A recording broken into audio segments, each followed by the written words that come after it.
Welcome back, viewers. I hope you're enjoying this fantastic story on coffee.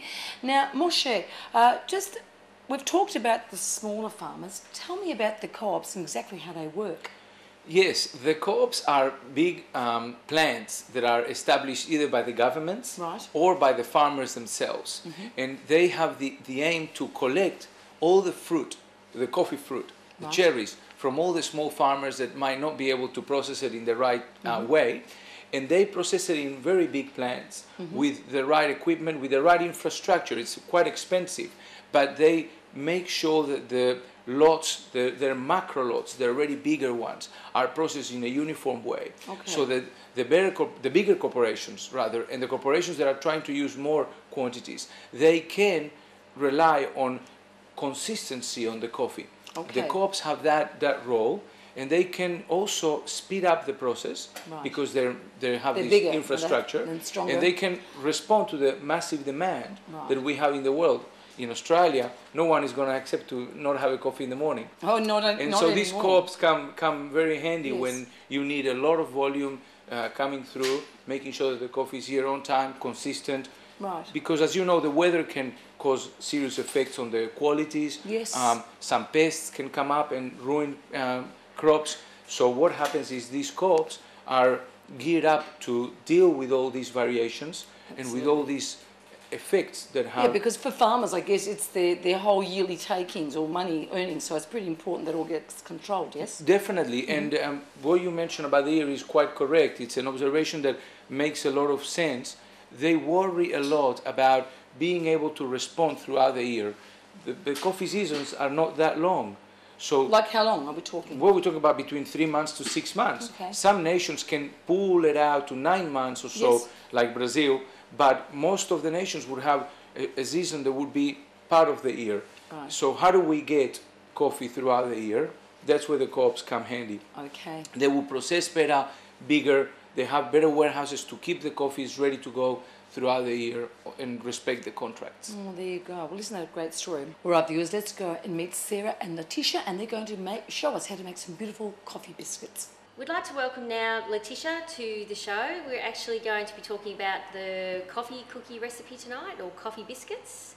And Letitia's actually got a great recipe that everyone can use at home, and actually tell us a little bit about actually bringing out the true flavour of coffee when you're actually baking at home. For the recipe for the coffee biscuits, we're going to mix in a mixing bowl.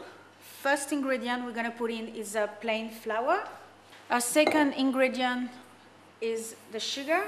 We're going to add a pinch of salt, a grounded coffee ground. We're going to combine all those dry ingredients together.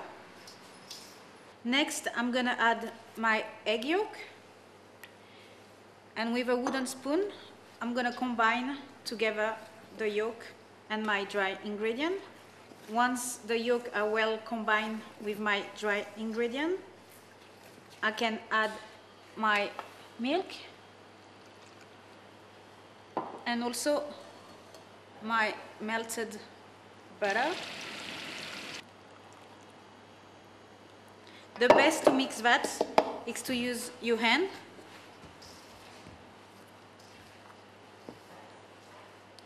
So just combine together until you made a smooth dough. For this recipe, you can use any spices if you want to, cinnamon, nutmeg, but today we're doing with coffee flavor. Mix it until it's well combined and the dough doesn't stick to the side of the bowl. When the dough is mixed, just take it off the bowl and put it on your grease paper or baking paper. Just make it as a round or square shape.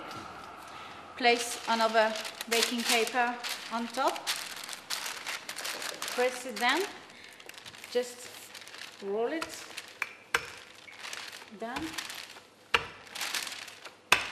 to about a centimeter. Make sure it's nice and even.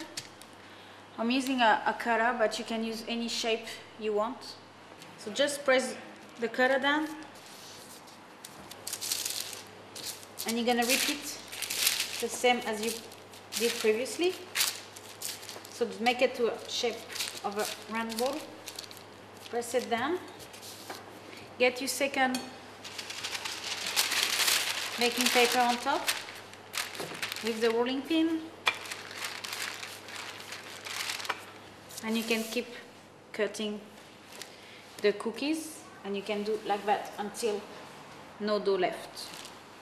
You mix same quantity of sugar and coffee ground. We're gonna dust on the top of each cookie to make them a bit more crispy on top. Once they all get sugar on top, we're gonna bake those biscuits for 20 minutes at 180 degrees in the oven. Letitia, these are fantastic. So tell us, what are you going to make after the break? After the break, I'm going to show you how to make the coffee French macaron with a coffee ganache. Wow, can't wait.